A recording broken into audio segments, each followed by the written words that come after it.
What's up YouTube? Anthony coming in with another video. I'm back everybody. I'm excited to be making this video on dropshipping and affiliate marketing. In this video, I'm going to discuss how I made over $45,000 my first month dropshipping. So I'm going to go over the pros and the cons and hurdles that I actually went over through dropshipping. So if you guys don't know what dropshipping is, essentially what you do is you buy a product for $5 to $10 or whatever the price point that you want. You buy it in China, and what you do is you have it shipped to your customer when they buy from your website. So what I wanted to do is actually set up a dropshipping store. This is my first time ever setting up a dropshipping store, by the way. So putting up the numbers that I did, I'm going to go also in depth on how I did it. But for people curious, take a look right here.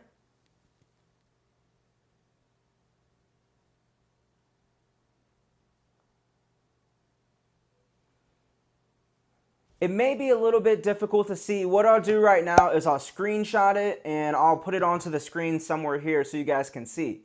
So that's what I did the first month drop shipping, and also this month right here, I've done about 28,000.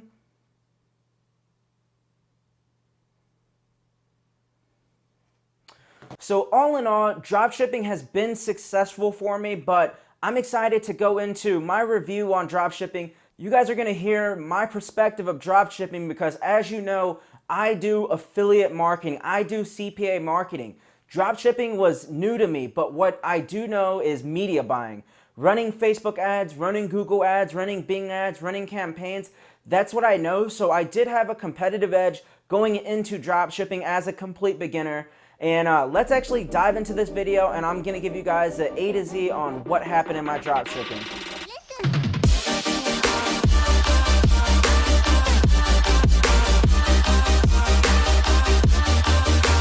So first off, why did I actually start a dropshipping store? So the reason I started a dropshipping store is because I had been getting a lot of questions. Anthony, what do you think about dropshipping? Anthony, should I start a dropshipping store?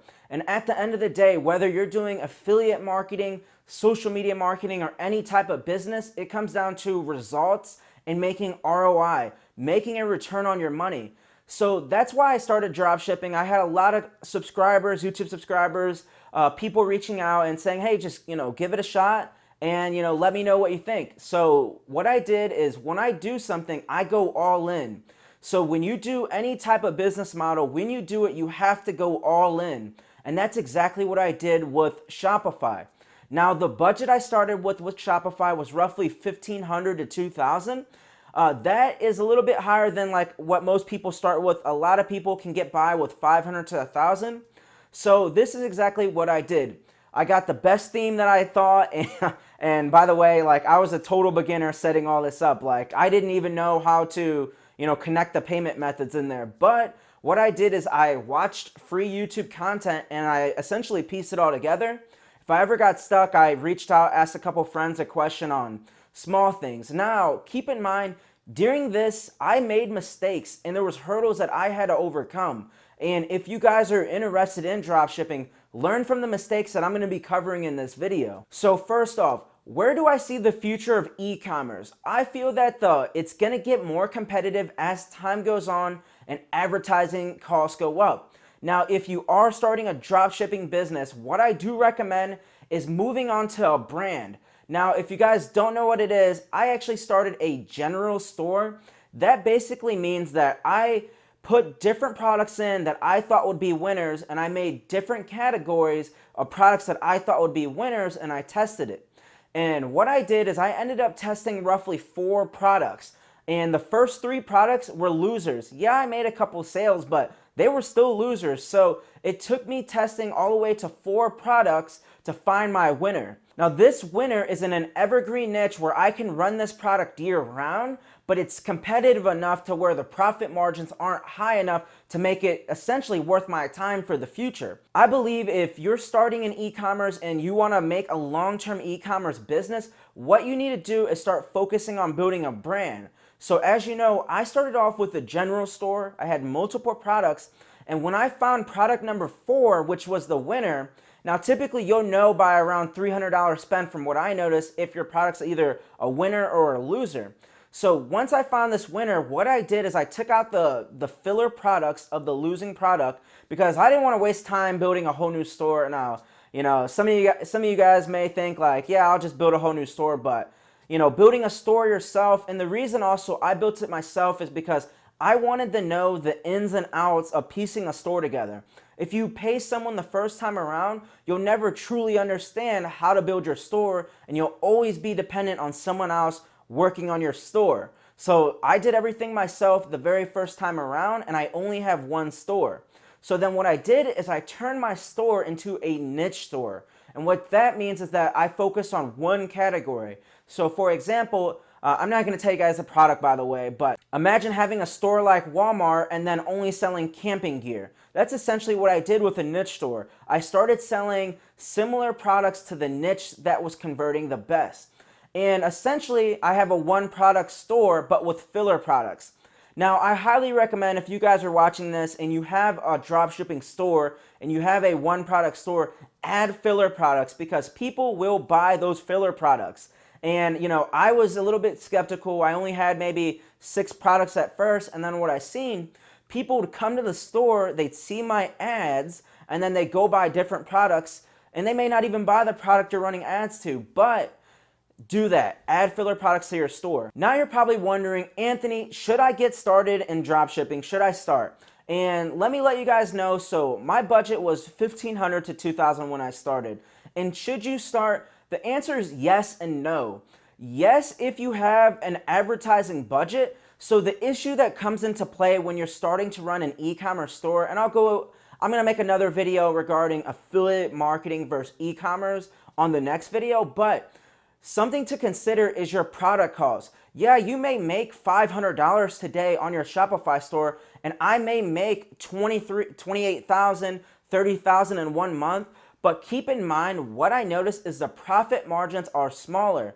So the profit margins that I made on my store roughly last month when I did almost 50K, I was also using ClickFunnels to test out some funnels, but I had a 15% profit margin. Now to me, that is essentially, it's great to make 15% profit, which I'm grateful for.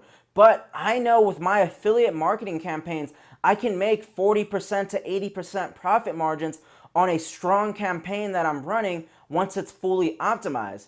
With Shopify and running your own products, your products are eventually going to die, your ads are going to fatigue, your creatives are going to get burnt out, and you're going to be constantly testing products and constantly testing products. So that's something to consider when you are getting started with e-commerce. So if you want to get started, I'd be lying to you if I told you you could get started with $300 because realistically, $300 to $500, it's not going to cut it because you have to have your store. There's a lot of gurus who teach like, make a skeleton store. Your store doesn't matter. You need a good product. But at the end of the day, if you don't have a budget to test these products, I tested a product to about $600. It made some sales, but it was still a loser. Now, if that's all I had, that one product would have screwed me over. And, in terms of like ad spend, I started a ton of ads at $10, so you can get started with, $10 ad sets. Make sure if you are starting a drop shipping business, have a budget of at least $1,000 to $2,000 to get started on your drop shipping store because you will be testing products and you will have loser products. Now, I'm going to talk about some of the hurdles a lot of people don't talk about when it comes to drop shipping. So one big thing that happened to me is that my funds got frozen. So what happened was I actually used an app called Zipify. Zipify allows you to make one-click upsells. And what that means is if someone buys this iPhone case, you can offer them a different color iPhone case as an upsell, a one-time offer. And when you use Zipify, it's an app for your store, and it works great, by the way. So if you're drop shipping now and you haven't used it, use the app, test it out for your store. But the issue is that when you use an app like Zipify, you have to have your own payment provider.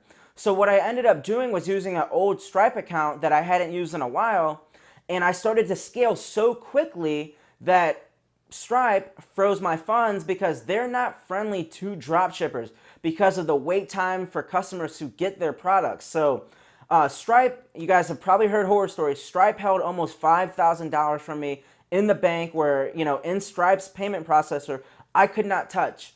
Now, luckily, they said I couldn't touch it for 90 days, but if I didn't have any refunds or disputes or any negative marks on my account, I could withdraw my money at the halfway mark. And that's exactly what I did. So, I'm happy I got my money at the halfway point. But when you guys are starting a dropshipping store and you start to scale, start considering who is your payment processor. So, if you have 5,000 being held up, there's a lot of people out there who get 10, 20, 50,000 held from their payment processors. So that can shut down your business overnight, having your funds frozen. So keep that in mind. Luckily, I had enough capital from running affiliate marketing and running my full-time business.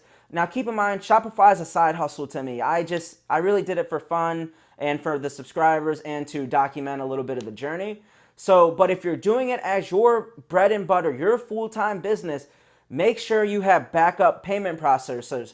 So, check out NMI. That's one. There's a couple other ones you can look into. Make sure you're using PayPal. A lot of customers purchase with PayPal. Another tip for everybody is, another hurdle is make sure you're keeping track of your tracking numbers. So one thing that happened to me was that I was accepting all these payments of PayPal and I got to about 300 orders. And I had no idea that once you fulfill the order and you have a tracking number, you need to take the tracking number from your store and put it on the PayPal order that the person ordered with. Now, keep in mind, I had 300 orders that needed tracking numbers from my store and PayPal.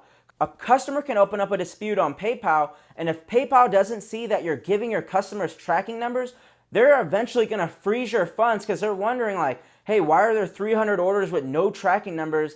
So when people open up a dispute, PayPal doesn't have a leg to stand on. Therefore, they're going to flag your account and freeze your funds. So make sure you're adding tracking numbers.